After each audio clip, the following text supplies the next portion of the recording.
So with these two, I guess we can kind of like rotate all the stuff. So if you rotate this way, right, you're activating just the center and all the PvP stuff. Hi everyone, my name is Rashomonk, and this is my first video about Diablo 4 in this channel. So it's the first time I'm going to break down all this information inside one of the quarterly updates for Diablo 4. I want to share this information with you guys, of course, the community.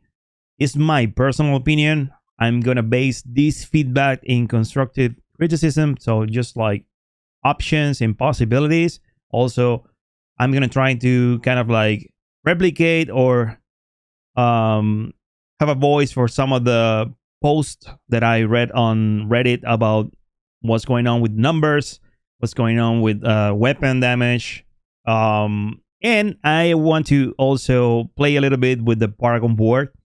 I think we have an interesting take here. There's like a pros and cons for the Paragon Board, and I want to talk about that like a little bit in depth. I'm not going to read through the whole blog post because it's a lot of information there. And I think it's easy if we have an opinion already. I'm going to try to focus pretty much on specifics and the consequences of having one or the other. Like if there's more than one option, or compare that with what we have right now with Diablo 2 Resurrected or Diablo 3 or different ARPGs.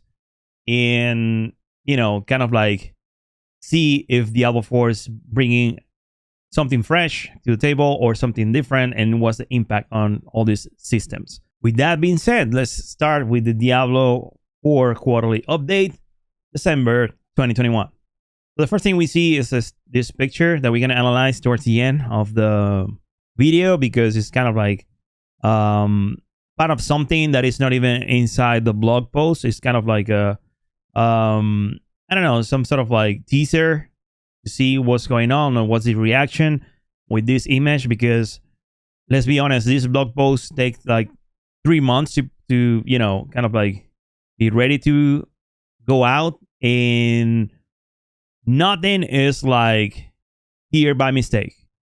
Everything we see means something, or sometimes it's just to have fun with the community, or to show something to the community, or maybe get people ready for the next one, right? So maybe next blog post is going to be about the skill tree, and that's why we have a little hint of what's going on with the rework on the skill tree. Or maybe it's something else, but it's not something that is just randomly here. So what I want to know, or what I want to do right now, is just focus on the pretty much titles and things like really relevant. I'm kind of reworking this video because the last video was like really long, and I think it's too much information. So at this point, I want to focus on the first point here. Is like number 2 is itemization and Paragon updates. So Paragon points in Diablo 3 are totally broken. It's part of the end game, but I feel like it's not an ideal system when you can accumulate main stats to a point when your gear and your skills are not relevant anymore. You just have crazy amount of power and you just destroy everything. So I think the system is totally broken for sure. We all know that if you play Diablo 3 for a while, you know, seasons are pretty much the base. Is kind of like get to one of the top builds that they can clear GRs 100 and something in 2 or 3 minutes. Do that with your group or by yourself over and over and over for 3 months. Then accumulate as many Paragon points as possible. And then with all this power, push towards the end of the season. Maybe you can play like different classes. It doesn't matter if your gear is horrible. You have all your augments or something, because towards the end of the day, the power you can accumulate with Paragon points is going to kind of like make everything being kind of like not relevant. So I feel like this is a strong system if it's done right. And the name, I know they keep bringing that name up because now Diablo Immortal as well is using Paragon points or Paragon systems towards the end game. And now Diablo 4 is also using this name or title for the endgame systems. So that's interesting to see, but hopefully we can get a different version of the Paragons for Diablo 4. Not infinite power, not infinite main stat, but maybe something with some sort of like meaning in consistency, because I feel like this is like all over the place in Diablo 3. Hopefully Diablo 4 we can see more. We're gonna go in depth with the Paragon Board in a few seconds. One point I want to highlight really quick is my expectation for this blog was to see more about the end game system for Diablo 4, about content, like what's gonna be the end game system for doing, like, you know, similar to GRs. We already know that we're gonna have key dungeons. We already know about world bosses. I was expecting more information about in-game systems for players to come back and replay the game. How are we gonna farm stuff? What's gonna be the challenge towards level 50? That's a new in-game level we have. And I wasn't paying attention to the fact that we can have in-game system for characters as well. And in this case, is that what we're gonna review, which is the Paragon points and the Paragon Board. So all good. I hope in 2022 we can get more information about what's gonna happen towards the end and when we hit max level in Diablo 4, because so far in Diablo 3 the end game content is really limited. So there's no reason to do bounties. And GRs are really not a lot of fun at some point. You can do that for a while, but it's, you know, really just one thing. I know Diablo Immortal is kind of like playing a lot with different content for end game. Maybe part of that content or similar systems are going to be in place for Diablo 4, but it would be interesting to see what's next for Diablo 4 in that particular department. So right now, let's focus on what we have. And I think the blog is kind of like divided into, like, the top is really interesting, and this is what we're going to analyze pretty much a lot. And the bottom of the blog is about visual effects, and it's really crazy. It's super good. So everything about visual effects is kind of like to press play and analyze a little bit about what we have and why it's so important to have. And the top is really strong, so we need to kind of like jump into it.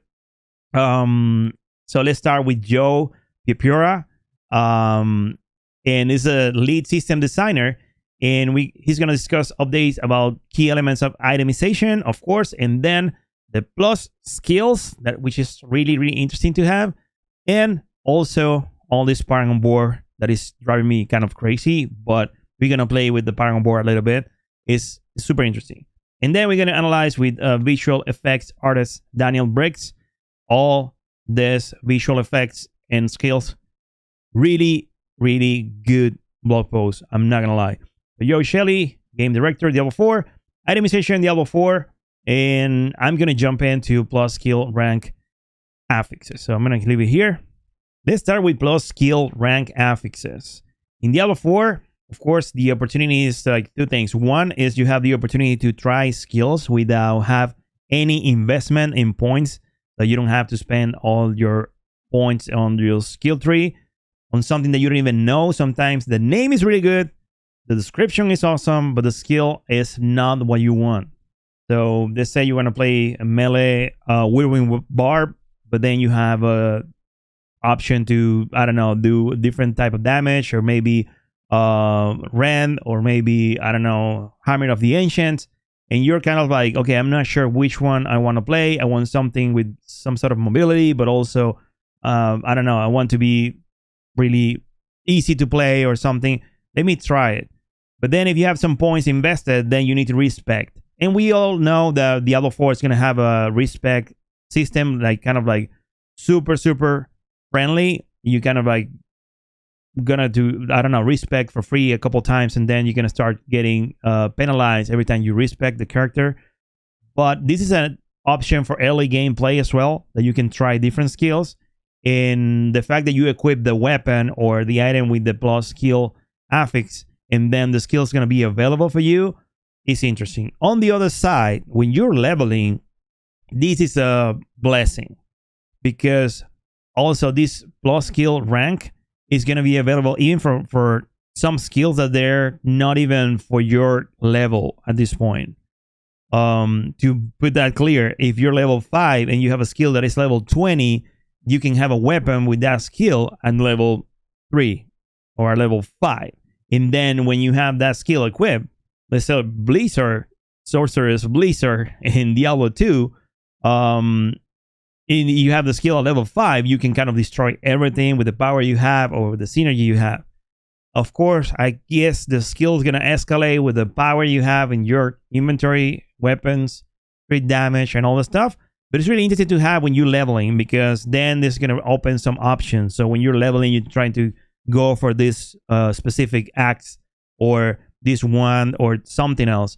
Also, I'm not sure if this is going to be class specific, but if it's going to be cross class, maybe you can have something that is really interesting, like a curse or a dot that you can use for your build, and you just need to swap weapons and maybe use it for specific occasions, and then it's going to give you an advantage of like poison damage, or it's going to, I don't know, increase your power or give you more protection or something. So it's kind of interesting to have and see how this is going to play out towards the end of the game, but I feel it's a great feature.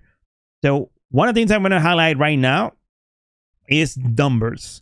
So my first take after the blog post was released is it was a lot of people going back and forth on Reddit about big numbers in Diablo 4 and how they look like Diablo 3 and all this. I think Diablo 4 for sure is a different team, and also they've been working on the game for a while, and they know there's a reason for itemization to have these numbers. That's 100% sure. But on the other side, it's really interesting to see or to know a little bit more about why these numbers and not something else, right? Why we don't start with like a smaller numbers or something. For me, in my experience, honestly, at this point when I play D3, I don't look at the numbers. So the only thing for me that is kind of relevant is when you hit like orange numbers, because you know that you crit. And then if you want to kind of like analyze something specific with a build or something, you need to kind of record the whole fight or maybe part of the fight and then go frame by frame looking at the numbers, and then you get to see if you crit, what's the amount of damage or some stuff. And it's really not interesting at all. I remember the old days with Diablo 3 when people started asking, of course, a lot of community coming from WoW, like, hey, you guys don't have some sort of like metrics for DPS to see if we're doing the same amount of damage, because when I play with random people, I don't know if I'm carrying the party or if I'm doing more damage than my friends, right? And the idea or the concept was, well, we don't want you to know because the idea is for you to play with your friends. But at some point, these numbers were like a reference. So I don't know if the idea to have these crazy numbers is that we don't pay attention to the number. In fact, it's just the fact that maybe that number is going to crit at some point and it's going to give you different color. I don't know if maybe normal hits is going to be just a white number. Then when you have a special hit, it's going to be blue. And then maybe when you create this orange. That's going to work for sure. Because honestly, we don't read those numbers. I don't, personally. But if you have smaller numbers, you can also have a different take, which is if you hit for 50 all the time and all of a sudden you see 100, you know it was a crit. You know it was something else. You know your rotation worked. If you have a new skill in your skill bar and all of a sudden you use it and your average hit is 500 and all of a sudden you see 900 or you see 1,000, you're like, wow, okay, this is something else. This is a great skill or this is a great weapon. Something happened. I changed something. When you're hitting for billions, you don't get to see that extra zero on the side at all. So I don't know if the idea is to cover metrics so we don't feel like maybe not motivated at all to play with some friends because they don't hit the same numbers we hit. And that's going to kind of like not work for the community. But on the side, it's really interesting to understand a little bit more about the game and how the numbers work. So the more complicated they are from the start, let's think about 1 or 2 expansions. This is gonna be kind of insane, right? Another point I want to highlight later is the fact that we have 17.2% critical strike damage. In some items, we can see like 25% raw damage. So I'm going to talk about that later after we review legendary items and the Paragon Board, because it's kind of interesting what happened when you ended up having like a lot of sources for extra damage plus your real damage that is supposed to come from the skill 3, which is at the beginning of the blog post.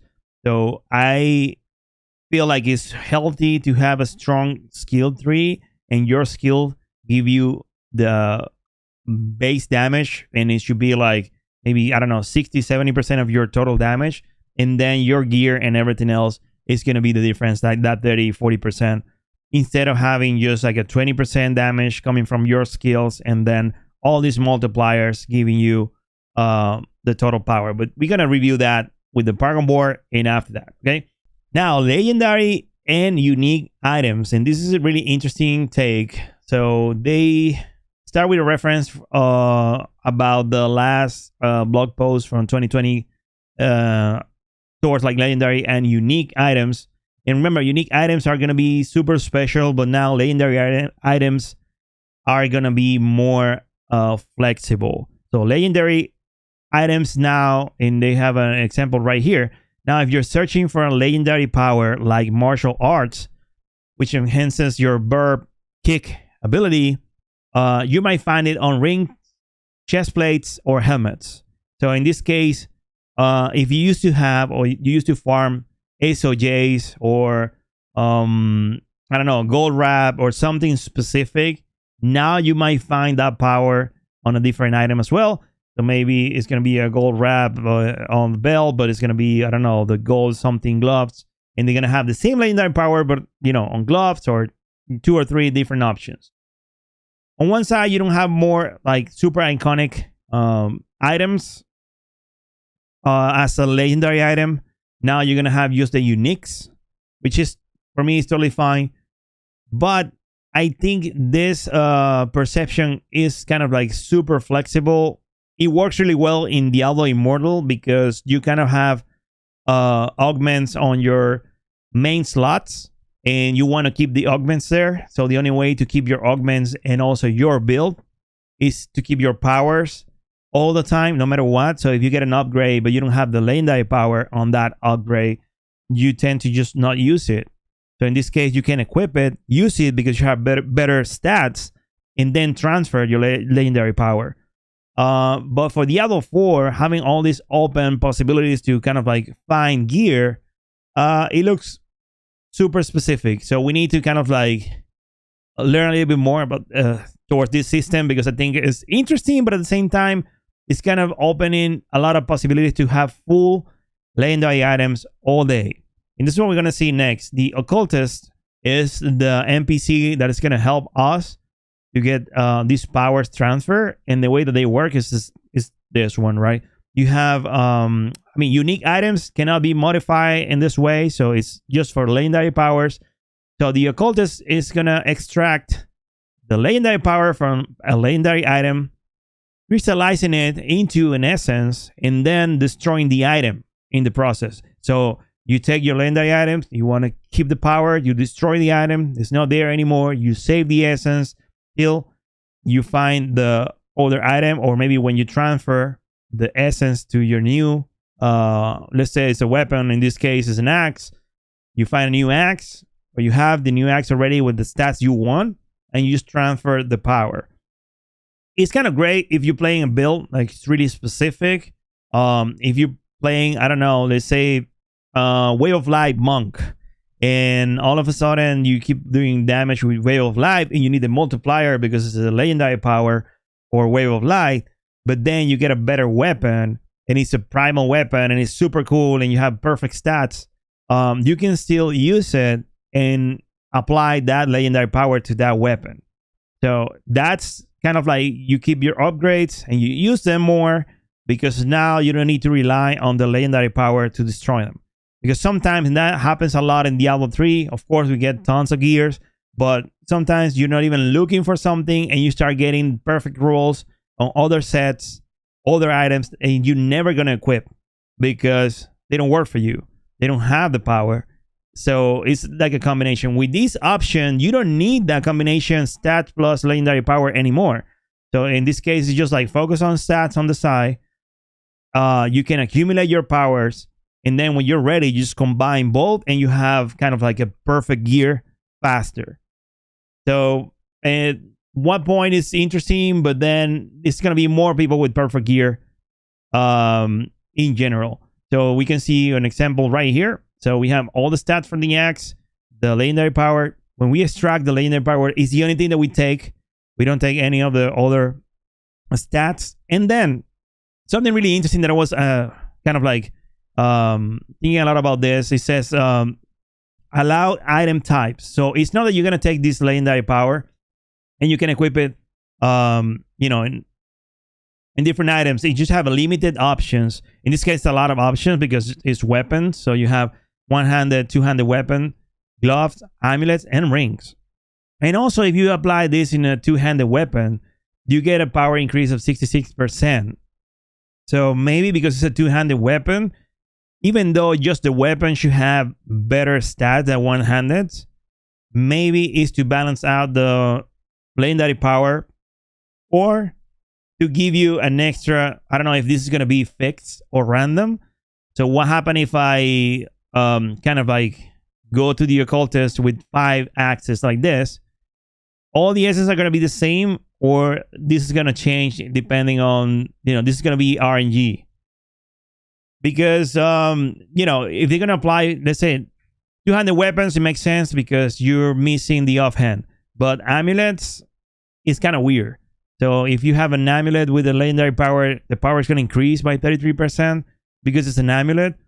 So if that's the case, we need to, I mean, we'll see. But it's kind of interesting that we have these options on the side because it should be transparent. If it's standard thing and they work with different items, you shouldn't have to, you know, make this decision. Or if you're making this decision because this is also random, and then maybe the items are gonna be also random. So maybe you don't have a one-handed weapon with this option, or the one-handed weapon can come out with like 66% increased damage, and you just want that. But as I said before, increased damage, raw increased damage is kind of like interesting to see. Then we're gonna see this, and for me, this is the end of magic and rare items as we know them, because there's no reason to equip blue and yellow items and keep them blue or yellow towards the end game. So as soon as you find, like they said, this amulet, right, and you have great stats and you love this amulet because of the overpower damage, and then on top of that you have 11% fury cost reduction, and that's gonna kind of balance it out your build, and you need this amulet pretty much to work or to make your build super fast. Then the only thing you need to do is kind of like find this legendary power you need and transform your magic or rare amulet into a legendary. The reason is if you have a yellow or blue item equipped towards the end game, you're missing 100% a legendary power. So there's no way that you're gonna keep them just empty if you have this possibility all day. So if you're gonna work in all slots, towards the end we're gonna have a unique, and if let's say we have like 12 slots, it's gonna be 1 unique, 11 legendary items all the time for all builds forever.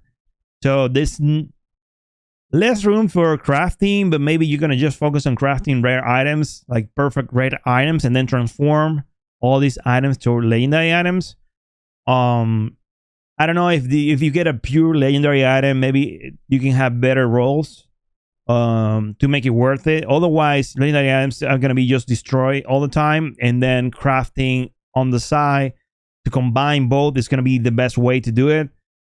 And speaking of items, we're gonna talk about hunting for items. So this is a great system.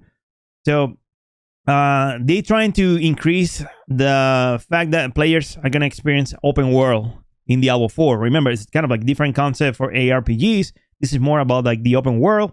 We have a mount. We can just run around. We're going to have mobility. So this is kind of like the synergy, the perfect synergy to increase the engagement with players in different zones, right?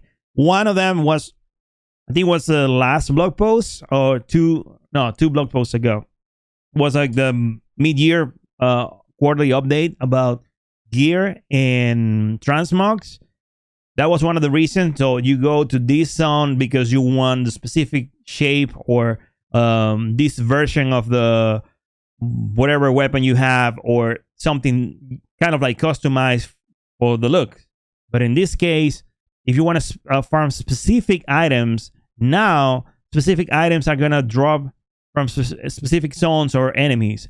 So as they say right here, there are plenty of enemies and monsters for the hero to encounter, right? So each of these monsters seems to enjoy collecting certain types of items and will be somewhat more likely to drop those items than others. For me, the combination between monsters and bosses is going to be the perfect balance. I don't want to lose the fact that I know Butcher is going to drop an axe. It's a higher chance. Maybe in drop rates are going to be like, it's a, I don't know, 15% chance to get that axe. And I want the axe. And I want that axe because it's the legendary power or the how it looked like or something, to have a reason to farm that boss as well. But also on the side, it's really cool to just walk around specific zone and knowing that you're going to have, for example, bandits are fond of maces, crossbows, and boots. So I need a pair of boots. I go there, I farm for a while. I know they're going to drop. And if they drop the boots and they're legendary, is really, you know, the possibilities of getting my power or what I want is really high. That's super interesting. It's really cool. I like the idea. I think it's perfect for the open world, and it's going to work, you know, really, really smooth. And now, let's do it like this way. Let's talk about the Paragon Board. Let's talk about this new concept and what it is. So the Paragon Board, and we place a heavy emphasis on build customization, ensuring that you can have plenty of control over how your hero grows. So this is like, you hit level 50. That's what I'm saying right now. You hit level 50, and then it's when you hit the end game, right? And then you start opening up possibilities for you to customize your character and make it different your own way. Like, just play your character the way you want to play the character. So if you feel like you need more of like crit damage, or you need more synergy with specific skill, even though we have the same base with the same points on the skill tree, you still have the possibility to have some sort of like unique version of that build. So we have both whirling barbs with same amount of points in our base build, and then we can have different outcomes with the Paragon Board. That's totally interesting for me. In fact, when we started giving feedback, one of my ideas was to kind of like work on one skill and have like in-depth customization for that skill, plus maybe benefits like runes or something on the side. But this is kind of like really open, and you can have the same possibilities with the Paragon Board, which is interesting. The only thing for me right away I don't feel like is healthy is one of the takes that they said. I'm gonna have to read some of the bonuses. Empower hero and honor your dedication to their progression, that will remain fun to tweak and adjust over many playthroughs, right? So we can just see here the Paragon Board. You can see it on the side. It's kind of like, so you have the first Paragon Board. You're gonna start at the center of the Paragon Board, and then you're gonna move to one of the gates. So you have 4, right? And then when you hit one of the gates, you're gonna open up the possibility to get more boards to attach. And when you attach the boards, then they're gonna have different shapes and different options. So let's take a look at what we have as an option. And everything else, it's right here. So the Paragon Board is comprised of many fixed tiles, right? So we're gonna have a lot of tiles, and they have this like a design already. So they're like predetermined boards. One thing that one of my questions is like, are we gonna get to know these boards? Are we gonna see the total we have available? Are they gonna come like they're gonna be like sequential? Like, okay, the first board you get is this one, then the second board is gonna be this one, and they have names, or they have I don't know, like a base. When I talk about the base, it's maybe more focused on main stat, or it's gonna be a DPS board, or it's gonna be a PvP board, or it's gonna be a Magic Find board, or they're gonna be totally random inside the board, and the boards are gonna be just like a challenge. Because as I see right now, and it's kind of like there's no easy path towards the center all the time. When you see different boards, you're gonna see that there's like different ways to approach the center, and the center of the board is gonna have a legendary power. We're gonna see that later. But what I'm saying is kind of like the shapes are intentional. Also, all these regular tiles, we need to kind of like get to know what's going on there before we make decisions. So I don't know if it's kind of like overwhelming at some point. I don't know if the Paragon boards are going to be part of the respect of the character. It should be. But then how many points are going to be able to equip and change for these Paragon boards? It's kind of interesting. But let's talk about the tiles first. So you have normal tiles, straightforward, small but meaningful boost. It's just kind of like a main stat thing, which I'm not a fan. Magic tiles, of course, different shape and more potent than regulars. So you're going to have like an extra benefit. And then rare tiles as well. So we can see them right here. And then you have a legendary tile, right? The common is like +5 strength. That's what I was saying. Like you keep accumulating +5 main stat. Magic is +10 fire rest, for example, which is really useful. But it depends on how many magic tiles you're going to find in these boards. If you're going to cap all your rest just with Paragon points. Rare, 2 stats. So grants 10 fury per kill. And then requires 2 stats. And when you cap these 2 stats above 175 strength and 125 willpower, you get +8% increased maximum fury, right? So these, if you're gonna have like utility actions and things that you can kind of like enhance your build, but not just like raw power, it's kind of cool. But when you get legendary powers with like 30% more damage, I feel like the before and after, when you get an upgrade that is 30%, is huge. So, you're doing this amount of damage and all of a sudden you do 30% more damage overnight with just 1 point. It's kind of like insane. It's kind of attractive to get there and get these extra legendary powers, but at the same time, the impact that we're going to have unlocking a new legendary power and maybe, activating that power, maybe it's going to create big gaps between, your Paragon 1000s and the Paragon 500 or even 800s. Then we have glyph and sockets. So for the glyphs and sockets, I mean, it's like the jewels in Path of Exile. You have specific sockets in these boards, and in these sockets you can equip these glyphs.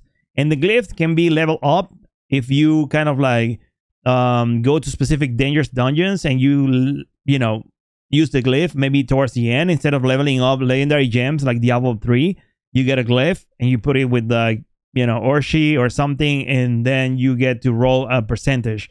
And then if you roll, this glyph is gonna go from magic to rare, and level 8, level 15 is gonna open up different possibilities. It's gonna increase the power like a legendary gem. I see these guys like legendary gems that you're gonna equip in the Paragon board, not on your gear. But it's kind of the same concept that we have already in Diablo 3. And it's long term. So you're going to have more benefits with the glyphs. The only problem is if the power creep for a level 15, or if they're not capped, let's say the maximum level for glyph is level 20, it's fine. Because no matter what, you're going to hit level 20 at some point. And you can catch up with this mechanic at, even if you play just like a few hours a week, at some point in 6 months, you're going to have all your glyphs at level 20 and you're going to have enough power. But if it's infinite power, 100 and something, etc., this is going to get out of control, because maybe this glyph is going to give you so much power at some point that, you know, everything's going to be, I don't know. I feel like it's going to be all over the place, honestly. So let's talk about gate tiles and board selection. And this is the interesting part, right? And this is a quick example. We can see here, big screen. So you hit the gate and you get to choose the boards, right? And then you can rotate the boards. And I keep hearing this. It's kind of like a wall send type of thing. So when you have already Paragon points invested in that board, but you can still rotate the board and get more benefits. And I was playing around with that, and it's really interesting. I'm not gonna lie, it's really, really interesting. So let's talk about power creep and the boards. To talk about the boards, and this is the picture we see on the side. Let me put up the picture here with the two boards. So he has like the board name at this point on the side, and then you can kind of like choose between the ones you have available. That's what I wanted to see, if you can have maybe 10 boards on the side, or the first X amount of levels you're gonna have unlocked just 10 boards. Are they gonna come like customized with like names or specific things, or they're gonna be just random points? Another thing that is really interesting is, like, I know Joe is really into tabletop games, and pretty much this concept is like a tabletop game inside an ARPG, and it's super interesting. I'm not gonna lie. In fact, I was playing around with this, and I ended up looking at the boards as like a soft, let's call it a soft respect option. So when you have these boards, let me see if I can lock in this. All right. So when you have these boards, you can definitely do something. So let's say the first board we have, which is like right here, right? This is when we start. Let's say that instead of having like random boards, this is the one with the square, right? So we start here. We have a legendary power. So the first thing we need to understand is like what's going on with this, guys. So let me just change the colors. Use yellow to highlight what we need to know. So the first thing, we're gonna start here, right? We start at this point. So when we start here, we need to understand, like, okay, what's next? Like, what's interesting about going here and opening up this new magic tile? This one, and this one. Here, I guess, are the glyphs, like the sockets for glyphs. And so it depends on, you know, what's gonna benefit your build.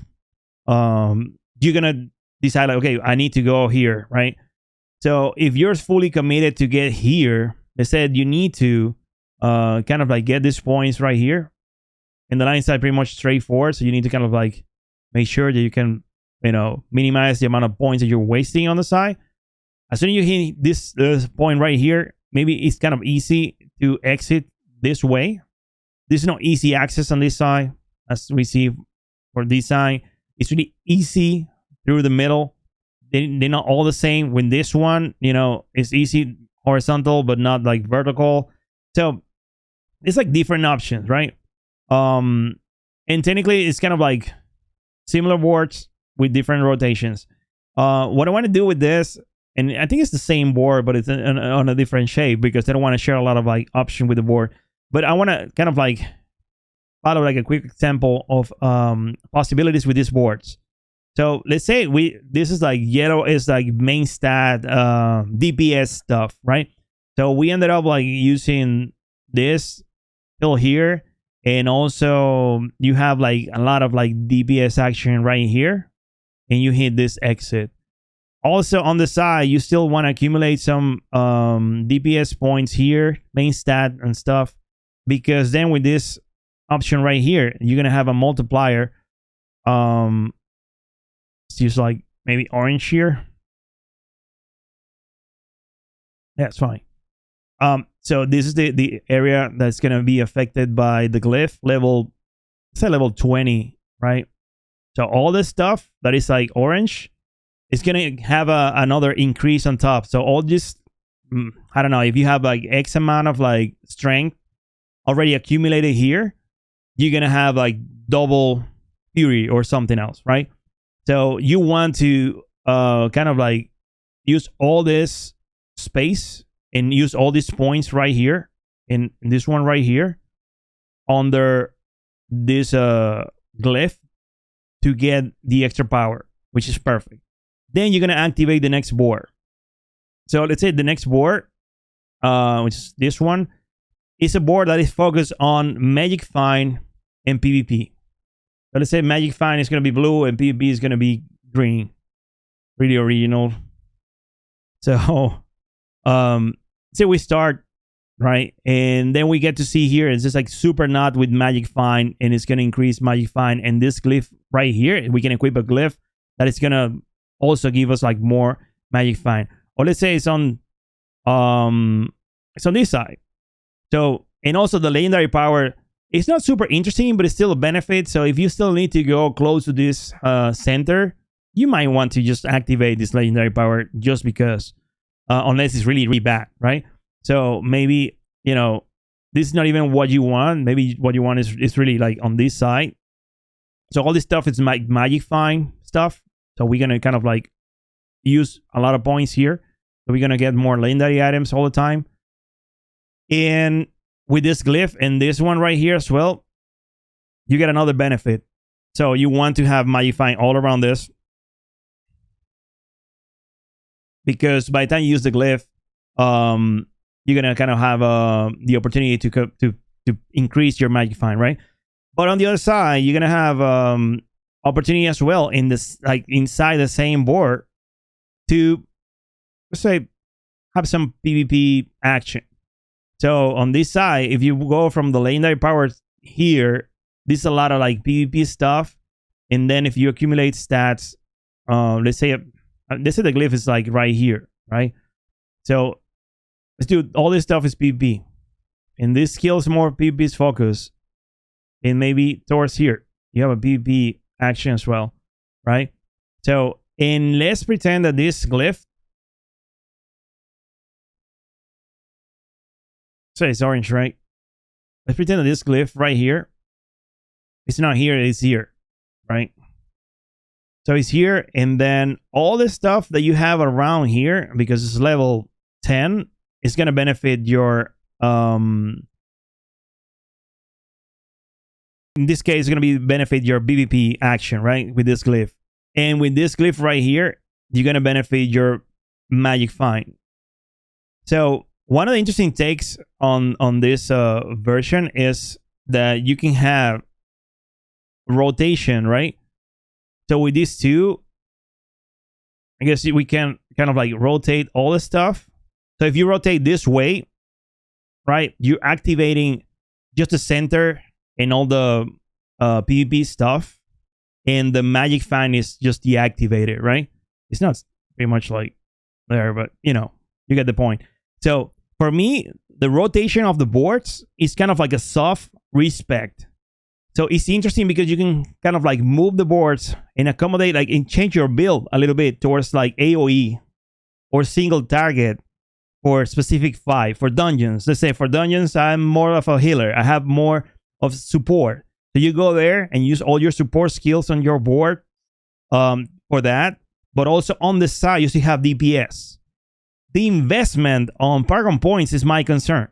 So how it's gonna affect my investment, and if it's gonna be infinite Paragon points, at what point I'm gonna hit all these dots right here? Because at some point I want to hit my all my main stats. I want to hit all my Magic Find. I want to hit all my, I don't know, protection or defensive skills. So at some point you're gonna cover all like 100% the Paragon boards. It's gonna be limited or not. I think this is gonna be a big change and an impact on what's going to happen with the end game in Diablo 4, because the power creep is real here. So I hope that this is like, you know, kind of like visual thing. Also, what's the synergy?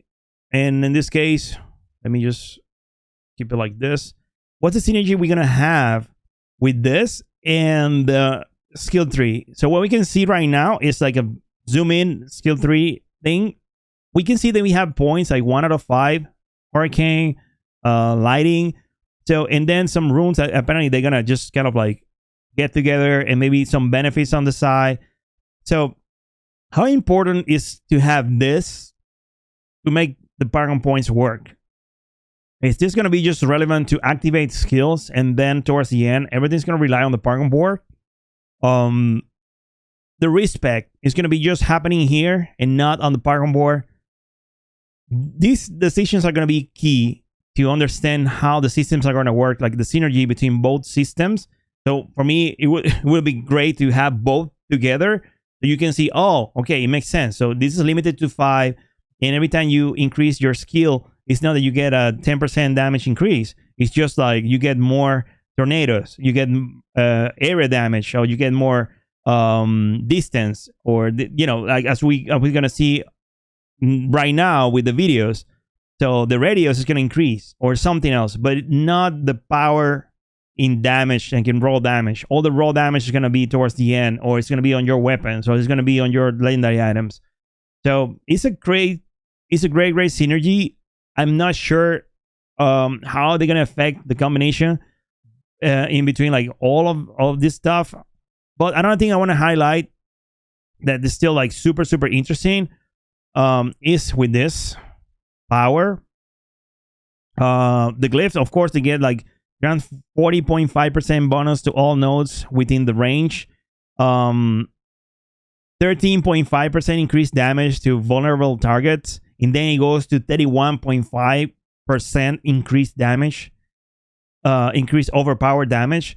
So for every 10 willpower you have underneath this glyph. So my take when I started before saying something about the percentage is like 35% damage here, 45% damage in legendary items, 30% more damage on a legendary power in the middle of the board, plus 5 strain that is going to accumulate over and over and over. What's the real damage we have as a character, and what's the real damage we have with all the gear we're going to equip? And at one point, you're kind of like working the min-max, to min-max your character and towards the end game, in like, okay, just 10% more damage total. If I get 10% more damage in like a month, it's going to be huge. I just need a better roll on my boots. I need maybe just 2% more cooldown reduction or something like that. You work into specific. With the Paragon board, I feel that you're going to work into a next level power creep. So we need to see that in place, of course. And this is going to be part of like the details and maybe the alpha testing. But so far, it looks like you have a lot of option to gather power. Hopefully, the Paragon board is not going to kind of like overtake the skill tree and the legendary powers to a point when you just focus on Paragon board all day and you don't even care about your gear. Now we're going to continue with visual effects in Diablo 4. Of course, visual effects, like the philosophy is like, you want to be as an isometric ARPG, it needs to be readable. So you need to kind of like see and enjoy playing the character and kind of like leave the fantasy to just playing this character specific. One of the things that they changed a lot was exciting legendary drops, picking up stuff and everything, but also your goal is when you use a skill, kind of like, okay, it's fun to have combat, it's fun to press the buttons and see the skills like executing in front of you, right? So there's a lot of like combat improvements and the feeling of combat and everything.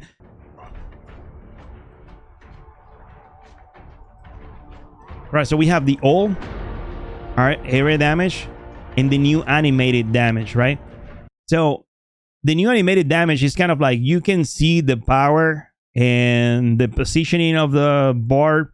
Also, how the axe or the mace or the weapon is kind of hitting the enemies, and the enemies are going to be affected by that movement, and also they're going to react to it. It's not going to be just an automatic like circle. It's going to be like kind of like an interactive skill, and this is like really good. I really like this details, because of course the skills look super awesome, and when you execute a skill, also you want to see the impact. You just want to just press the button over and over and over. When you see enemies like moving like different, or just like I don't know, jumping around every time you press a skill, it's super interesting. I feel like it's a great feature.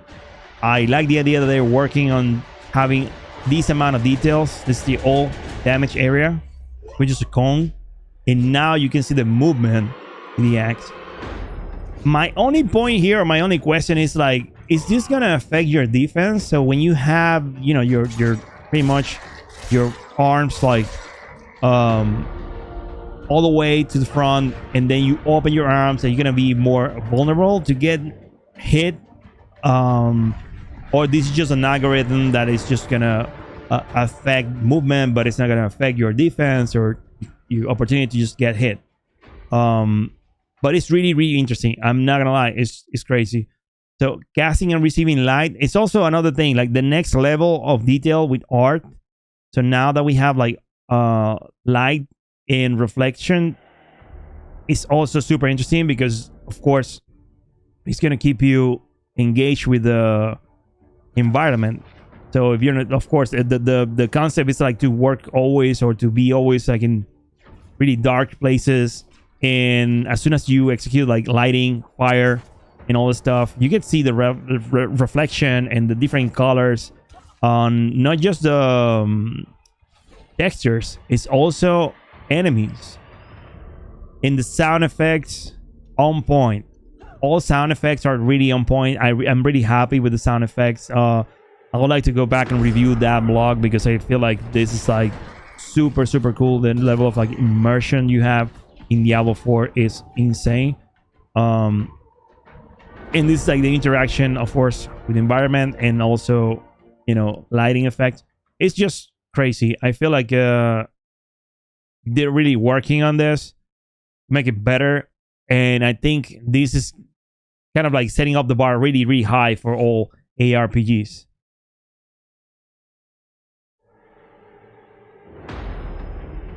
Dynamic player skills. So low intensity, small area. This is why I feel like it should be like hand to hand, or you should have more information about the skill tree. Maybe that's how we're gonna increase the power of one skill, or maybe this is gonna increase the power when you level up. But it's really interesting to see area and intensity in like on different skills.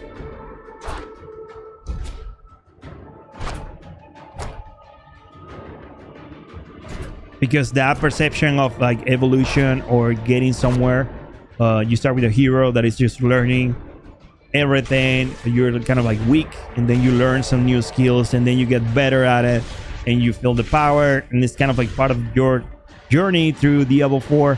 It's super interesting, honestly. That's part of the fantasy, and that's why we read fantasy novels. We love Star Wars. We love Lord of the Rings. It's kind of like part of an adventure when, you know, all these characters become like heroes, and they get more power. The thing is like, how is the big question. How are we gonna get that power? We're gonna learn some skills, we're gonna master those skills, and then we're gonna use them towards the end game, or towards the end game is when we are going to get this crazy amount of power that is gonna pretty much destroy everything, right?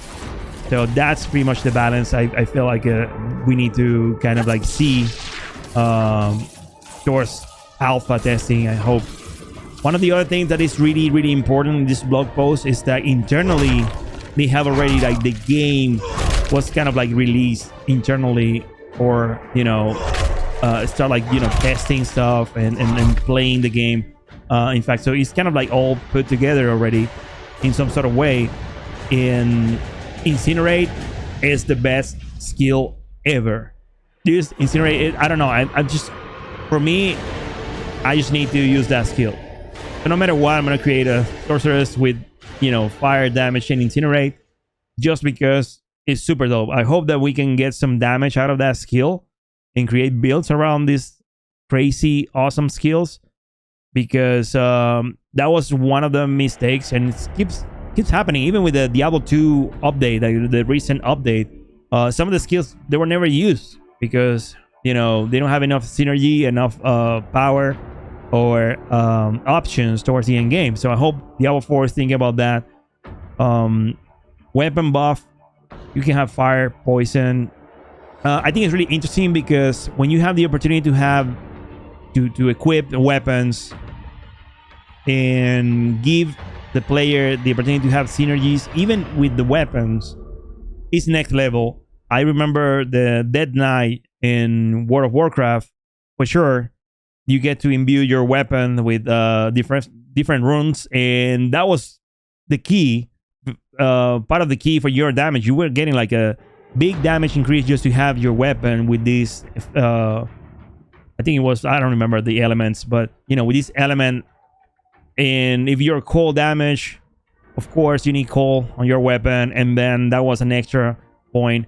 In visual effects, of course. Here's when they kind of like go all in depth about the monster structure and the reaction they have when you hit them. So when you hit a monster, what happened? Like, you know, if you hit the monster in the like legs, blood. Of course, when you hit a monster and then you get covered in blood, at some point the blood is gonna disappear slowly. But you can feel the impact of being like in combat with these monsters. Another thing that they say, if you use an axe and you chop a leg on a monster, the monster is going to react different than the next one. So you can have some synergy with that. And one of the points for me that was interesting for this blog post is the fact that they want players to enjoy combat. Like, combat's going to be pretty much 90% of the time. So you better make combat like fun, and this is about making combat fun. I remember Juliana Monk, which is the best build for Diablo 3 about like this type of visual effects. You get to enjoy and have fun. Let me just reload this thing. You get to enjoy and have fun with this synergy between mobs, getting the, you know, EP and going all over the place, and some of them just jumping towards your screen. That was just part of the fun. Unfortunately, it's just the only one skill that this, you know, you can kind of like use that way. But for me, it was the most like visual experience of like having, you know, one-on-one combat at some point, or maybe, you know, getting in the middle of a group of mobs and they just like using EP and having like a massive explosion. Another point is like usually this is like more targeted to like skill-driven deaths, and skill-driven deaths is you know, when you decapitate, freeze, shatter, eviscerate, burn, etc. So each class is gonna have like different options to kind of like shatter, like freeze and shatter, char, burn. Barb is gonna pretty much crush, decapitate, smosh, things like that, and it's really fun because then if you want to do that, if you want to kind of like use that power, I remember Rogue with poison and the fact that the monsters, the skin melts. If you feel that interesting, you want to play a Rogue just because you have the opportunity to do that. So that's another interesting like synergy between classes that at some point you're going to play with a friend, and then when you see a skill, you're going to fall in love with that skill. So you need to play that class, and that's part of the replayability of Diablo 4. Another part is like the effects. So in this case, it's like fatalities in game.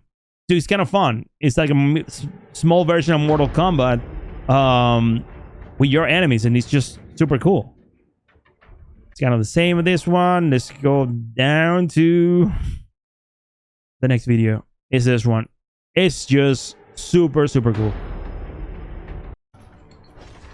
In this case, of course, the synergy with fire. Oh, this one with ice, right at the beginning. Yeah, shatter. So if you want to do that and play Sub-Zero and Scorpion at the same time, you can have this, you know, version of the build with like two elements, or just go 100% fire like this one, and it's crazy as well. So it depends on the mob, the way that you use your skills. You're gonna have a different outcome every fight, and it's totally interesting. I'm not gonna lie.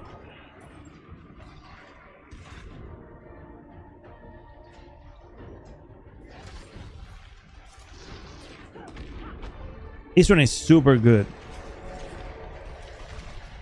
It looks like an ultimate attack. Something that you're just gonna execute when you're sure that you're gonna do enough damage, and when you're like surrounded by a lot of enemies. But then what I heard is like the cooldowns are gonna be like consistent with the power of the skill. So you have a crazy skill like that, maybe the cooldown is gonna be a minute or two or something. So you're gonna use that skill like maybe 3 times in a dungeon. So you need to kind of like save your skill for a specific situation. Unfortunately, we just have 6 because that mechanic with like extended cooldowns and different things was good in WoW, but you get to equip like, I don't know, 14, 15 skills. So at that point was fine. Now they kind of like creating more like of a user friendly skill bar for Diablo 2, where you can equip even 16 skills. I know Path of Exile you can equip, I think, 16 as well. And Diablo 4 is the only one with 6. So hopefully they're gonna take this into consideration, maybe to open like a second skill bar.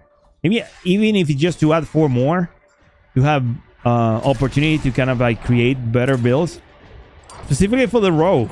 I feel the Rogue is really limited with the amount of elements you have and the different playstyles. If you can have like maybe 2 or 3 options for extra skills, it's gonna make this class like super good. The movement, and I mean the Rogue is so smooth. So far I feel like the Rogue is like on top of the other 3 classes in movement and kind of like love, pretty much. So hopefully it's kind of balanced now, and we get to see improvements on the Druid and Barb. Sorceress is in a good place, I think. So far we you know, with no data, no gameplay, no nothing. What I'm seeing is like just skill effects. There's a lot of love on that. Druid is doing great, but I still don't see a lot of like synergy with skills. So hopefully we get to see more about the Druid. Barb looks like super cool, but it looks like a Barb. Like it just, you know, there's nothing like super special with this new Barb. Maybe they're saving these new specific skills for alpha testing, and maybe by the time the game is released. But honestly, at least 1 or 2, that'll be great to see like all this new, you know, because so far we have the Whirlwind, the Call of the Ancients, and all this stuff. This is pretty much the end of the blog post, and I think it's really interesting, honestly. On top of that, they said that of course they keep working on the different blog posts. They're gonna keep us like, you know, updated the next, like in 2022. Hopefully 2022 is the year when we're gonna have at least the opportunity to play something in the look and feel of the game, and maybe try if it's just like the first like 10 levels or something. It's gonna be just awesome. On the other side, I hope we get more information about itemization and end game systems, but for the game, like end game content, because this is pretty much what's gonna make the game interesting towards the end. All right, guys, and we are at the end of the video. Thank you if you are watching this right now, because the video is really long and it's a lot of content. I hope you guys enjoy my version or my concept about what's going on with the quarterly update. Hopefully we'll get to see more in 2022, maybe even in alpha testing, and at that point we're gonna kind of like enjoy more all these synergies and all these systems in place. If you guys like the video, please share with some friends. The more you guys share, this information is gonna get to maybe the developers, and at this point maybe they're gonna have a different take on Paragon systems and how we react to all these changes in all these new systems in place for Diablo 4. Thank you so much for stopping by, and I'll see you guys in Sanctuary.